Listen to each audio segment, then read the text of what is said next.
Good afternoon, everyone. It is Wednesday, March 19th. I am actually 18th. I am at home. I just set up, I have a little cottage behind my house, and I just set it up for my classroom at home. So I'm snuggled in. I have my books, trying to get organized, and looking forward to spending some time with you. But in the meantime, I thought, guess what I would do? I thought I'd read Aoki to you. Um, so we are on chapter 5, and I thought I would read one chapter to us and know that part of our time together is I'll continue to read Aoki because I know both you and I are looking forward to the continued story. So chapter 5 is called The Plan.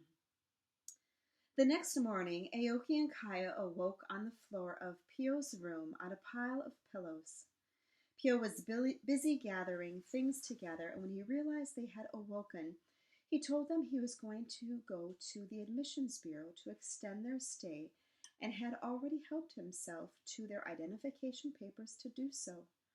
He would then be required in the inner sanctum for his duties of page, but would be free sometime after morning prayers. Aoki and Kaya looked out the window at the beautiful city as they stretched, the morning sun beaming through the oculus. The cloud of rainbow birds could be seen and heard drifting by. Beautiful, aren't they? Said Pio. Excursions to the mainland are made every month or so to acquire more. They don't last that long, the source of inspiration and distraction, for the people, I suppose. He then turned to the door. Don't leave this room. I will bring breakfast. And with that he was off. They heard the lock turn and the gentle patter of his feet disappearing down the hallway. Aoki and Kaya were left with nothing to do but explore his room, which in fact excited them greatly because it was simply full of fascinating treasures. Fabulous blueprints of architecture, drawings, and indistinguishable contraptions, portraits tacked up to the walls, helter-skelter, and amazing potted vines dripped over stacks of paper, molding clay, sculpting tools, telescoped and dried specimens of the sea. Kaya was particularly intrigued by a remarkable sculpture she found buried in a corner made of hinged gold metal pieces, with crustacean-like legs and the cast face of a young girl, which felt like it had a soul of its own. Aoki ran his fingers over the incredible illustrations, maps, and plans on the deck of the young genius Pio before drawing a few books from the shelf and laying in the sun of the window to read them. Some were catalogues of science, while others contained ballads of romantic journeys to faraway lands. But what interested him the most was a religious tomb that depicted the ancient Medusa. Amidst countless pages of dense history and religious philosophy were striking illustrations in a two-dimensional style similar to what he had seen of medieval drawings. There, on one of the pages, was drawn a depiction of Semidio, unmistakable by the many serpentine heads that rose from his body. Then, towards the back of the book came drawings of Medusa, with tiny feathers emerging from their neck and skin, traveling down their limbs, followed by other illustrations in which the frills had become long and delicate pink plumes, clearly showing the ideal progression of their evolution. The last of the drawings depicted these bird-like Medusa taking to the night sky, swirling beneath the dome of their jellyfish-like god, the Divina. After a couple of hours, Pio returned with breakfast and their papers as promised. All approved, he said. You won't have to leave for a very long time now. He also brought back Aoki's shoes. My shoes, said Aoki. Thank you. Not a problem, replied Pio. The bureau had collected them and stored them for you. Oh, and they mentioned to you, please, not to litter as such in the future. Aoki blushed, embarrassed. Pio, what is that sculpture in the corner there? Asked Kaya. Oh, that's not a sculpture. It's supposed to be a type of animatronic, but I've abandoned it for now. How come? Asked Aoki. Well, I was hoping to learn how to make it move on its own, but alas, I need to do more research on what constitutes life. I'm missing that ingredient, that spark. How to create consciousness. Such a fascinating subject, but I'm afraid they, well, ran dry for that one, at least for now. Setting out plates for breakfast, Pio began again. During today's sermon, I paid particular attention to the doorway behind the inner sanctum altar, and I think I figured out how to get inside. There are 3 carved out reliefs within the stone of the door, all of which I recognized as shapes of icons. 2 of these icons are on display in the inner sanctum itself, while the other one I remember seeing in La Donna Pion's bedchamber. If we insert those 3 icons into the relief, I believe it will open the door. Wow, Pio said Aoki. So, you think it will be safe? Certainly not. But if we make our move at night, we should have a window of opportunity. Of course, we'll have to steal the icons the same night that we plan to enter the cavern beneath the city.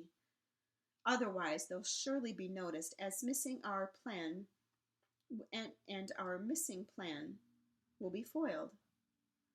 And you'll be able to get to the one from the royal bedchamber? Asked Kaya. Well, asked Pio, I can pretend to have a message for her in order to get into her room, but to take the statue without her noticing would be nearly impossible. The only option left to consider that I can think of is to sneak in through her window after she's gone to bed. Naturally, it's one of the highest in the sanctum with no way to climb in. But that's where you come in, Aoki. If you can scale the wall with one of your vines, you should be able to get in and out unnoticed. You want me to do it? Asked Aoki nervously. Yes, said Pio with a nod. When? Tonight, said Pio with another serious nod. And what will I be doing? Asked Kaya with a scowl, beginning to feel left out. You will join me as a lookout, said Pio. And I need you to stay attuned to the energies and consciousness around as to alert us of anyone coming. I'll also need your help in healing any of us that may become injured. With this, Kaya gave a serious nod to match Pio's satisfied by her important role, while Aoki was still hung up on the thought that someone might be injured. They spent the rest of the afternoon preparing what they might need for their mission, Aoki taking time to meditate as well, and before they knew it, night was upon them. Chapter 6 is called The Secret Door. I think this will be fun. We'll continue to read, but that's what I'm going to leave you with today. So that's Chapter 5 in Aoki. More to come, so I will continue to read chapters. Hopefully you guys in my log videos will be able to see what each one is labeled as. I'll continue to bring you goodness. We'll continue to have some fun.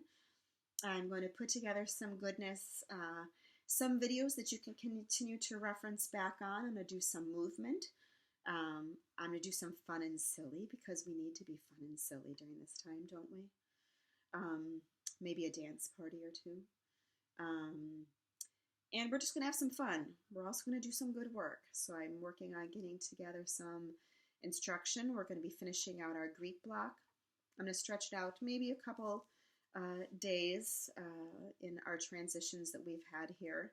You will be having a Greek test coming up. But I have a few more things in the Greek block that I want to cover. I want Mr. Pfeiffer to be involved too. So he's doing some drawings for me of 3 different types of Greek columns. So you guys are going to be doing some drawings of some Greek columns.